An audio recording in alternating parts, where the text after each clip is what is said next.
Tapi saya akan memulai dari pertama kali saya mengamati kasus ini supaya rakyat juga tahu apa posisi saya.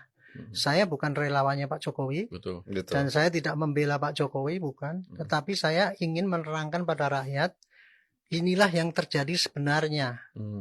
Sebenarnya yang terjadi ini adalah kita ini lagi diadu domba. Diadu domba oleh orang yang nggak kelihatan sekarang ini, sehingga sekarang terbelah. Karena menjadi terbelah itulah maka saya merasa terpanggil untuk, wah ini jangan dibiarkan yang kayak gini terjadi. Makanya saya selalu hadir di setiap ada pembicaraan masalah ijazah palsu. Betul. Saya masuk membahas ijazah palsu ini sejak mulai April. Saya dipanggil di ILC waktu itu, saya katakan pertama kali saya masuk. Ini kasus ini sebetulnya adalah persengketaan antara orang yang pendendam Jokowi melawan dengan relawannya Jokowi. Itu kasus pokoknya yang terjadi. Siapa yang pendendam itu? Saya dari dulu tetap konsisten kalau ada 4 kelompok paling tidak. Kelompok pertama adalah kelompok orang yang pernah dipecat.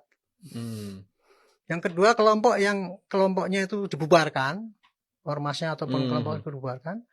Kemudian kelompok yang ketiga adalah orang yang kalah perang di Pileg maupun Pilpres, kan jadi 3 nggak senang ya. Dan yang terakhir adalah kelompok asing dari Amerika maupun dari Eropa. Tapi memang yang asing itu juga asing itu pasti terjadi. Karena gini Pak, Amerika jelas nggak senang Freeport kita ambil. Eropa jelas nggak senang kita kontra WTO. Maka dia mesti tidak ingin Indonesia itu baik. Dari dulu saya mengamati ya, mau dulu B30S dan sebagainya itu ya, itu semua pasti ada asing Pak yang mengadu domba kita itu gitu. Dan ini pasti asing yang ikut mengkompori lah gitu.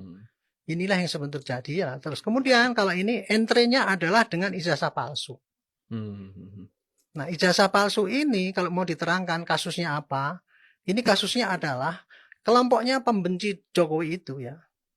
Yang aktor-aktor di lapangan itu saya nggak ngerti apakah dia juga ikut terlibat langsung atau cuma dibayar untuk ngomong untuk itu demi pada pihak-pihak ini tadi yang ingin kacau ini.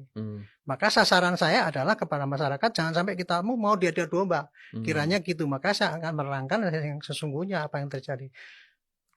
Entry point-nya adalah pakai ijazah palsu. Di satu sisi yang pembenci Jokowi itu, dia menggunakan teori membuktikan dengan teorinya yang dia pakai, katanya sebagai peneliti kan itu, dalilnya sebagai peneliti. Cuman sayangnya dia itu membuktikannya itu pakai medsos, keluar-keluar di mana-mana supaya mencari massa untuk mendukung bahwa dia itu benar kan gitu kan. Nah, sementara yang pihak membela relawan Jokowi melalui jalur hukum dengan melaporkan kan gitu kan.